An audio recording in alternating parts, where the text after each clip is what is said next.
Hi,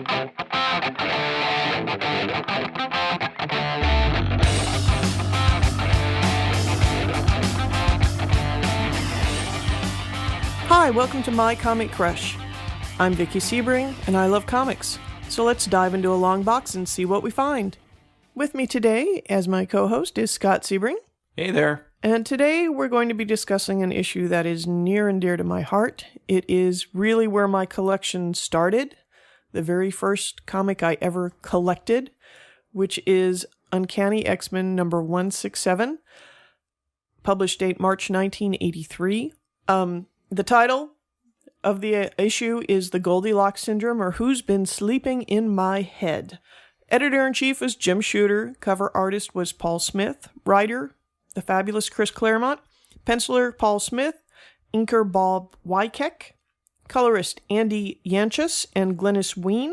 Letterer, Tom Orzeszkowiecki. I'm very sorry if I mangled that. Editors were Louise Jones and Danny Fingeroth. And let's get right into it. I want to talk first about the cover, which is probably what drew me to this issue in the first place. I picked this up. Would have been early 1983, late 1982 at the Furs in Lubbock, Texas on 19th Street. For those of you who don't know, Furs was a grocery chain at that time. And the cover really sets an unusual tone, at least in my first exposure to it. At that point, I'd been primarily reading Archie's and Richie Rich and just light, very light, I hate to say kiddie stuff, but very, very lighter things. And this cover is not light. You have, in your foreground, you have Cyclops standing there, and he's holding Professor Xavier in his arms, and Professor Xavier looks dead. And in the background, you have the rest of the X-Men arrayed. You have Storm and Nightcrawler and Wolverine and Kitty Pryde and Colossus, and they're all standing in the background with heads bowed, very somber. It's an outdoor scene. You have grass, and the trees behind them are dead and leafless, barren.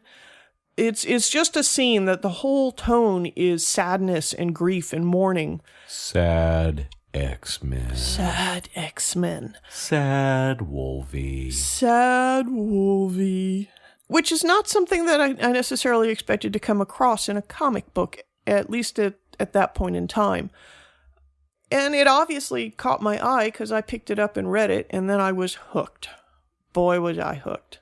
You're probably going to figure out very shortly, I am a huge Uncanny X-Men fan. A large part of my collection is the Uncanny X-Men. And this is the comic that started it all. When you get into the beginning of this comic, and I have to say, it's very well laid out, very well paced. First page, you get right away, you get a nice, tight exposition of the school, what the school for Charles Xavier's gifted youngsters is.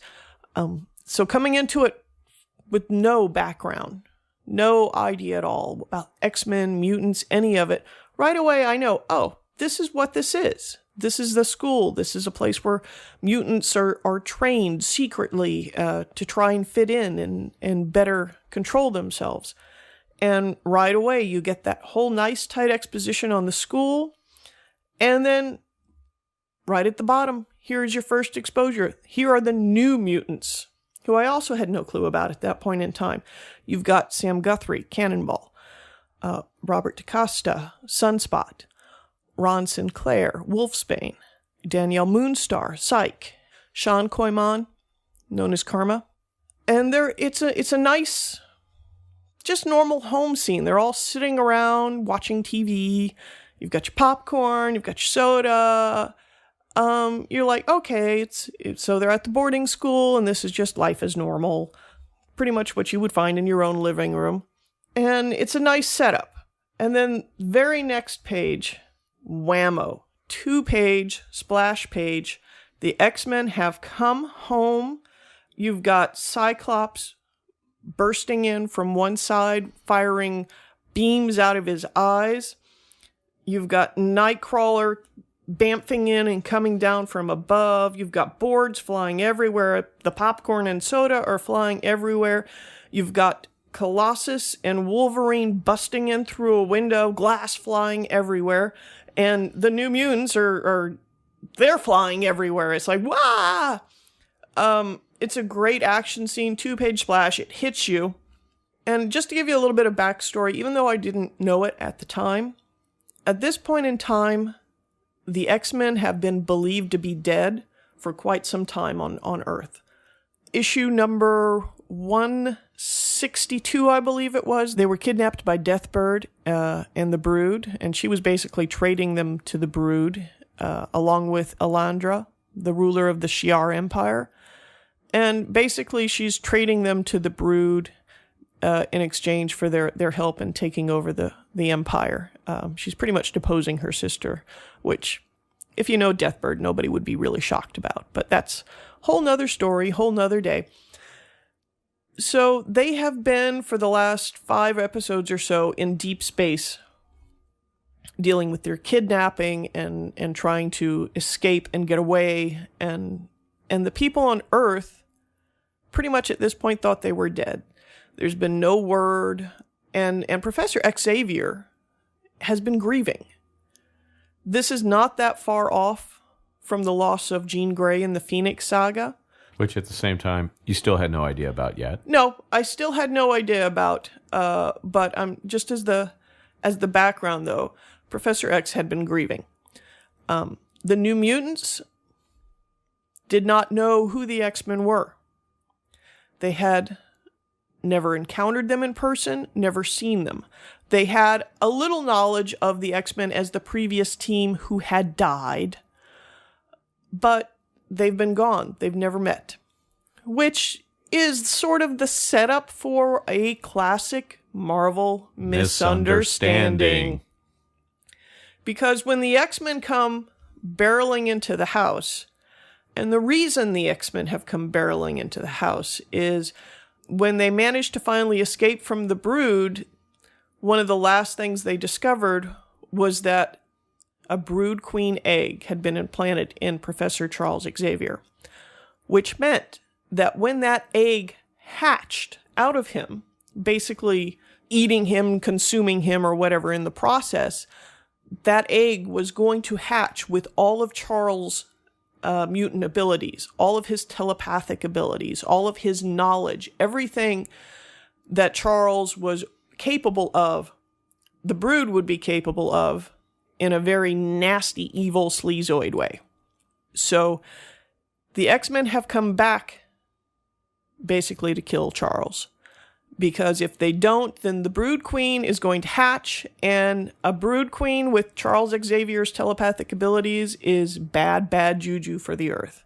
So the X-Men come barreling into the house, because they've got to get to Charles, they've got to hit him fast and hard in order to take him out. Because of his telepathic abilities, they need the element of surprise. He's not going to be a pushover. Of course, they are hoping that they have gotten to him early enough that he's not going to actively fight them. But you don't know. They don't know. They have had no communication with Earth. But of course, as far as the New Mutants are concerned, here are these other mutants just barreling in and tearing up their house, which is a shame because the house just got rebuilt. The X-Mansion just had been rebuilt after being destroyed. I'd hate to be the maintenance guy for those grounds. Well, fortunately, Charles's girlfriend at that point in time, she was interstellar and had a lot of pulls, so she provided a lot of robots and stuff and alien tech that made things a little bit easier, but still gonna have to remodel again. But so you've got the X-Men barreling in, trying to get to Charles. And primarily in the main attack on the house, as I said, you had Cyclops, Nightcrawler, Wolverine, and Colossus. And the first people that they're going to run into are the New Mutants. And as we said, classic Marvel misunderstanding. Neither the old team nor the new team knew each other. So what do you get? You get good guys fighting good guys. So first up, Cannonball, immediately, that Sam Guthrie cannonballs into Colossus. And Cannonball's power is such that he pretty much blasts like a cannonball. He's invulnerable when he does this. So basically he points himself at something and fires off, and boom, off he goes. Now, it's early days for him, so he doesn't really have any control. He just goes in a straight line wherever he was pointed and plows through anything that's in his way. So Cannonball, which meets Colossus, and of course Colossus is in a huge armored form. Colossus can transform into an organic metal version of himself that's bigger, stronger, and much more durable. So Cannonball hits a big metal thing. Hits a big metal man, and they go crashing out through the house, more damage, into the yard. Another hole in the wall. Another hole in the wall. Meanwhile, Cyclops is trying to use his optic blast to sort of make the New Mutants take cover and get out of the way, and so he's just trying to like fire around their heads. And at this point, he interacts with Psyche, Danielle Moonstar. Now, her power is the ability to reach into a person's psyche and manifest their deepest, darkest fears or their heart's desires. And in this case, Cyclops' deepest, darkest fear is losing control of his optic blast. So he sees this become a reality, and obviously it throws him off, which really kind of shows you a little bit about his internal character. One of his worst fears is loss of control and being responsible for hurting people because of this. Especially being introduced to him for the first time like you are. For the very first time. This is all, it's almost like X-Men Primer 101. You really get to see a little bit of glimpse into everybody's character. And you've got Wolfsbane, who's attacking Nightcrawler. Now, Wolfsbane, like her power kind of implies, she can transform into a wolf.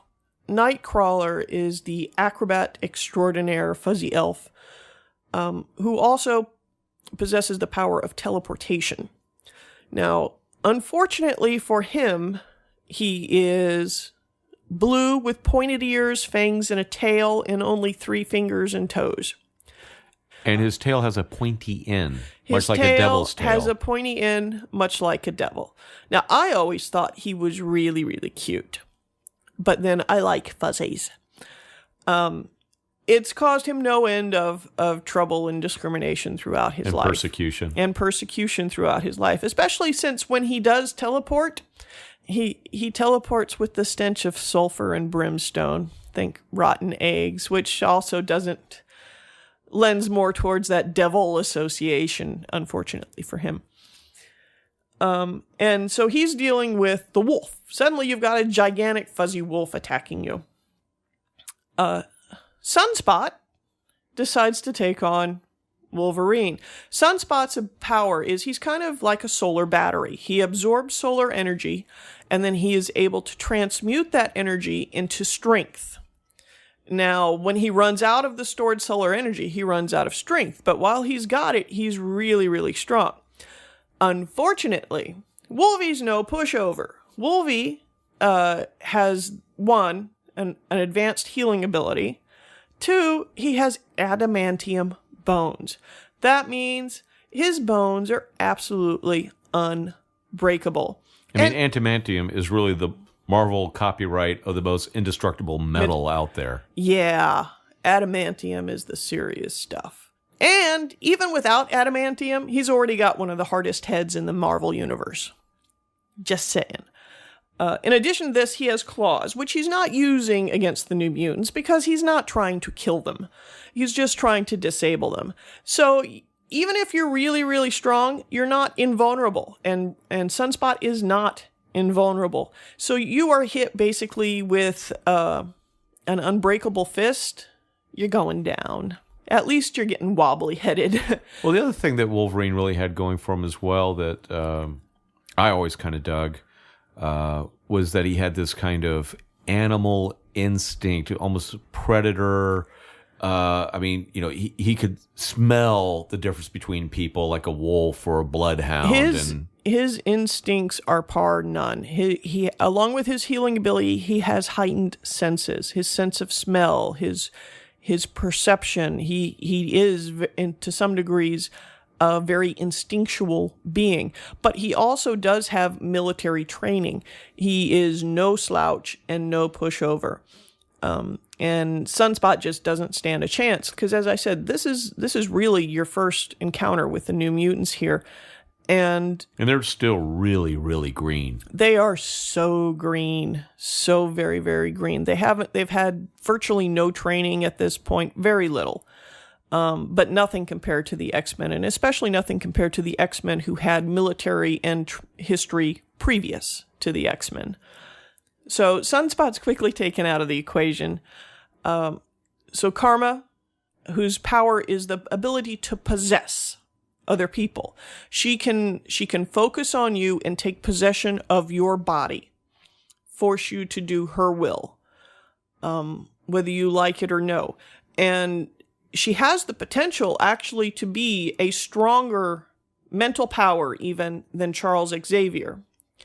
But at this point also, she is very young and very new. And unfortunately, she also chooses to try and target Wolverine, who, as I said, has one of the hardest heads, even without the metal bones, in the Marvel Universe. So he is able to rebuff her attack, which kind of rebounds on her and sends her reeling. Then shortly thereafter, Nightcrawler decides to say goodbye to the doggy who's trying to chew on him and uses his power of teleportation to bamf over and knock Psyche and Karma's heads together and take them down.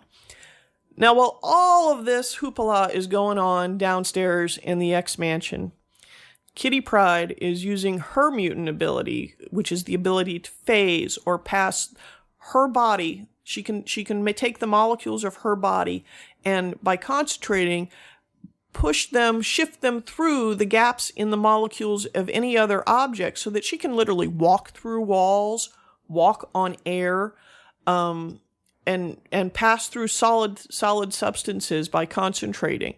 So she is using her phasing ability to walk through the mansion to try and get to Charles Xavier's study where he is believed to be, so that she can take him out with a blaster, hopefully, before anybody's too aware of what's going on. I mean, I can't help but notice, seeing Kitty in these panels here, that she's dressed, well, I mean, she's like in this bright pink, these long, either leg warmers or thigh highs. Can you describe this fashion sense that's going on with Kitty at this point?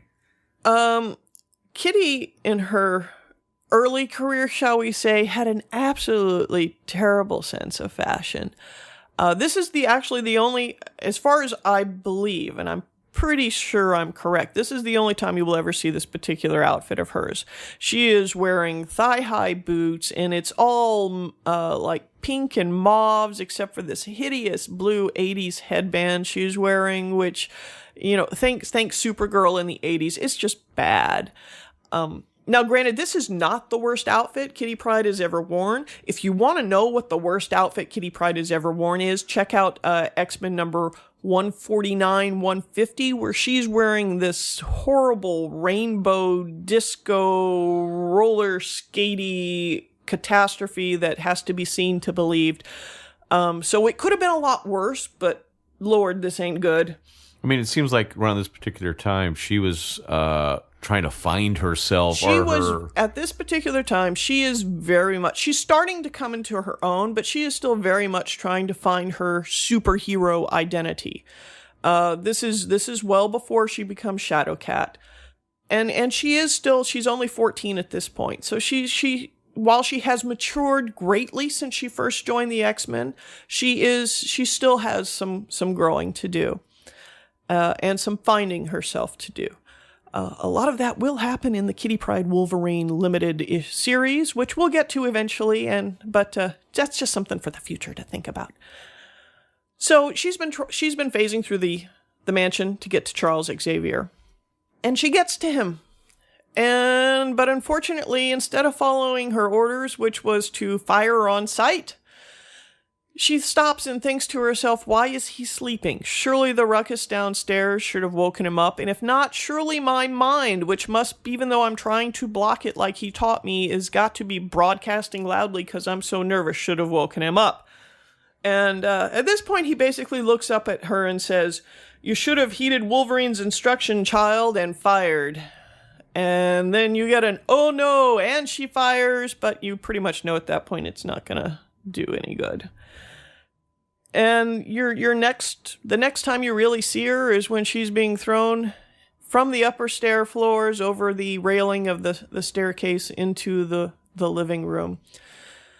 And then you see Professor X, both the X-Men and the New Mutants see Professor X come up to the edge of the stairs, bend over and transform into a sleazoid. Now, the Brood are an alien race of beings that plant their eggs in genetically superior host, because when the eggs hatch, they will assume all of the abilities and genetic potential of that host. It gives their race a lot of extra strength and abilities. They're a very predatory race. And they love to eat flesh of whatever beings they find. They're nasty. Very nice. They're nasty. They're little evil sleazoids. And what do they look like? There are some definitely Geiger influences there, but they kind of look like a giant winged locust with big, ugly stingers on the tail and huge, nasty teeth and these gigantic heads. They're ugly. They're ugly, ugly bugs. Giant, ugly, nasty, tentacly armed, drooly teeth, big-eyed bugs. You'd be like, working in Terminex are not going to be enough. So obviously at this point we realize the X-Men have gotten here a little late. Professor X has transformed into the Brood Queen.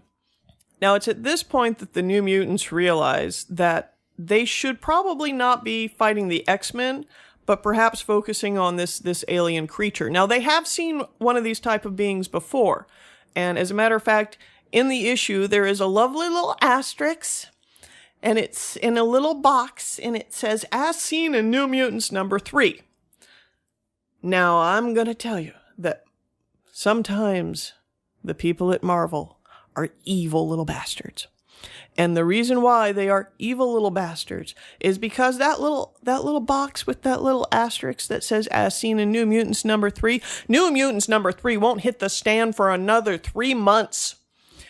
After this issue? After this issue. New Mutants number 1 is just barely on the stands at this point. I got months to wait before I get to New Mutants number 3, and I'm out there looking for it, and it's not even out yet. How dare you? Why? Why you gotta be so mean to me? You make me want the story, and the story's not even there to be had. From my understanding, Marvel still hasn't gotten much better about that kind of thing, on aligning them. I love you, Marvel, but there are times I would dearly hate you.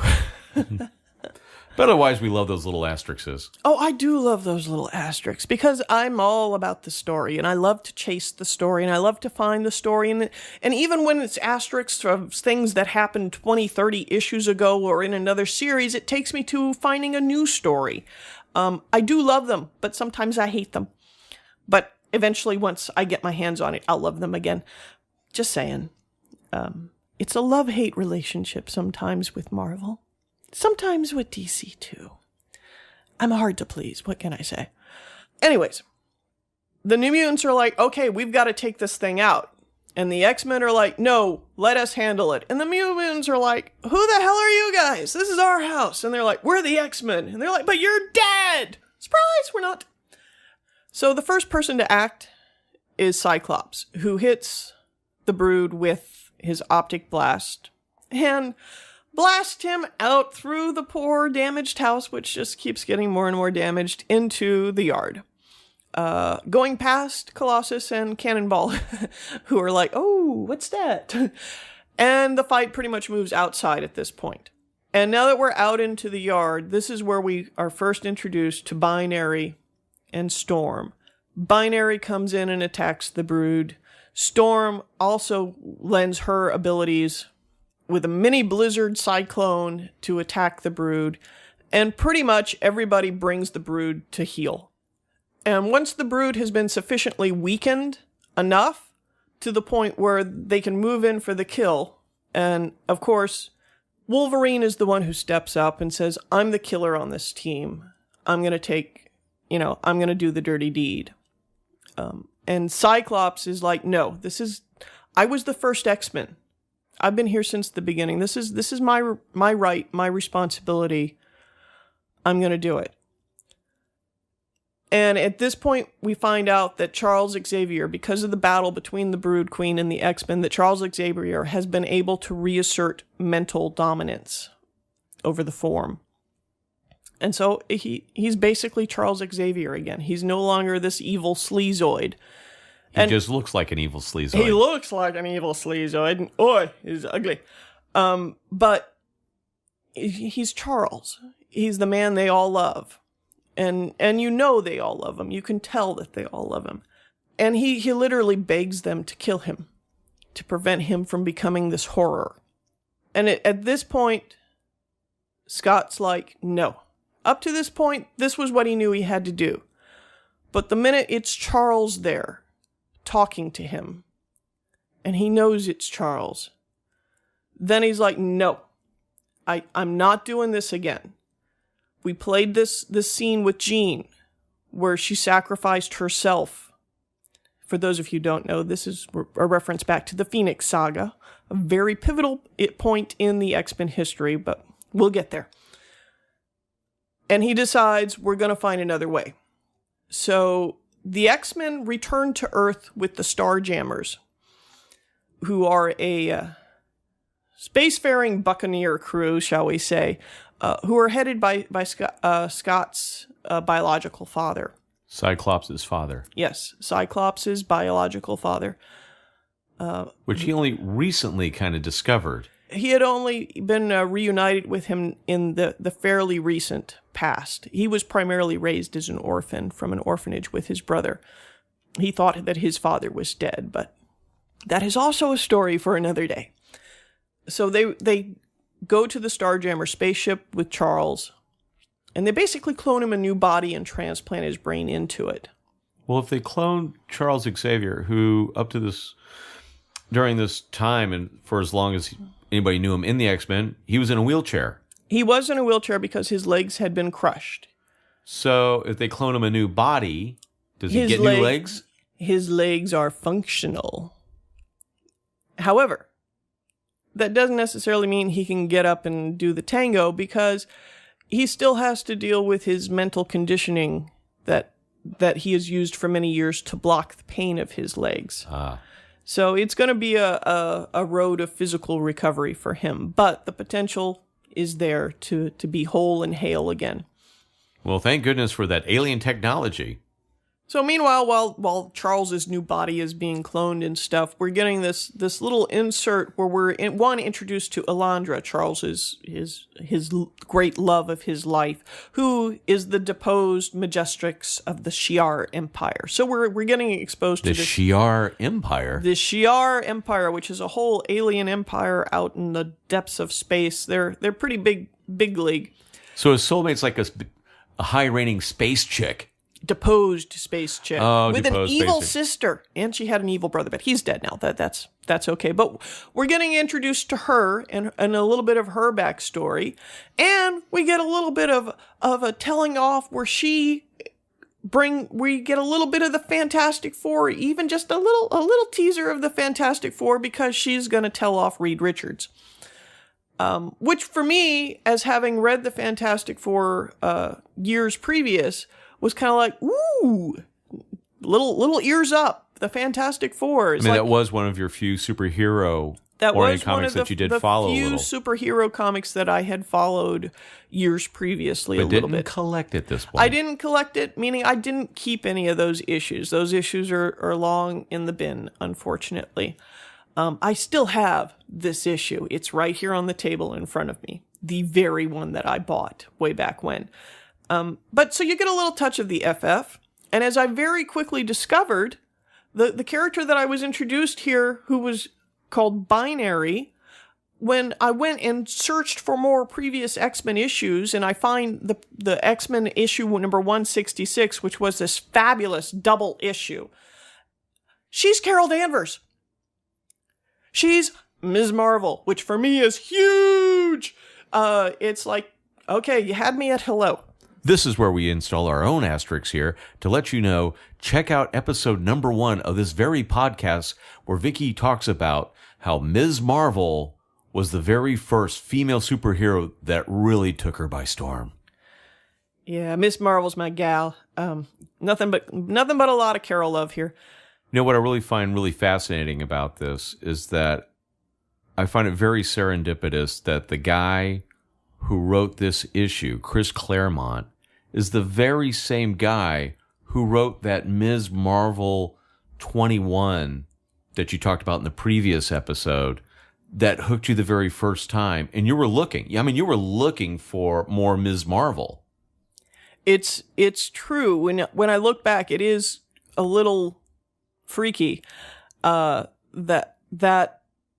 the issue that hit me so hard at age 8 would be written by the man who would hit me with an issue so hard that I would start comic book collecting 4 years later. And you weren't even aware. You weren't even really like writer, artist aware back then. No, I was very non-aware writer, artist. And I remained unaware, other than a few notable name exceptions of artists and writers for years and years and years, because I'm just all about diving into the story and following it down the rabbit hole.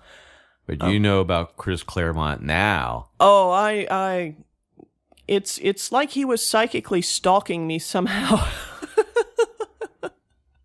It's like, I'm going to write this issue and hook her, and then I'm going to write this one and hook her again. I'm sure that was not his intent, at least not specifically with regards to me, but boy, did he get me. I've read his comics, I've read his books, and I enjoy them all. He's a really wonderful writer. And good writing will get me every time. Good writing with good art, oh boy, am I there. One of the things that I think I really enjoyed about this particular issue when I read it is you really get a really good introduction to so many of the core X-Family groups. You get at that time, what was the core team with Storm, Nightcrawler, Wolverine, Colossus, Kitty Pryde, and Cyclops. And, of course, Professor X. And then you also get exposed to the New Mutants, who are now the new offshoot of the X family. But then you get the Starjammers, you get Binary, you get Maura McTaggart in there for a bit. You really kind of get a nice little primer on the X family at large, which really helps to draw you into their... The sense of community and family, which is part of what I loved about the Uncanny X-Men, was there was a really strong sense of family in these characters and in their core. And you do get exposed to some of what makes these characters so them at their core. When you get writing that holds true to the character that's being written about, I'm there. I'll buy the popcorn, I'll buy the soda, I'll buy the t-shirt. I'm there. When you get something that's drifted away from the core of a character that you've grown to love over years, so you feel very familiar with this character. When they deviate, when they go to a new writer and maybe things skew a little and you're like, no. I think the term you and I have used before is etch-a-sketch. It's like taking one of those etch-a-sketch, your creative drawing, and then you can just kind of shake it up and kind of erase, rework, reboot, retool. That's not to say that a character can't evolve and change over time. But when they do a fast, dramatic 180 between one issue and another, that's a disservice to the character. You could change the costume. You could change the hairstyle. But don't change the core character that's really there. What really makes them tick. Precisely. Even when Storm, in the not too distant future from this issue, goes through a radical transformation as far as her appearance and even some internal transformation, it's well set up. It's not it's something that's been building even in the Brood saga here. We've been seeing the seeds planted for her eventual transformation that at the time may have seemed very radical, but if you've been following along, you know that she's been going through internal stuff. That the character has been completely compromised just because someone else wants to write her. No, it has been a very logical progression. She's been dealing with a lot, and it makes sense. And that's all I ask for. It just makes sense. So this one, really, like I said, it's a nice primer. It's kind of X-Men 101 in some regards. It is. It's very much like required reading for X history. So that pretty much wraps it up for this particular issue. I hope you'll join us next time when we are going to leave the Marvel Universe and dive into the DC pool. Ooh. Until then, I'm Vickie Sebring. And I'm Scott Sebring. And I hope you'll join us next time for more of My Comic Crush.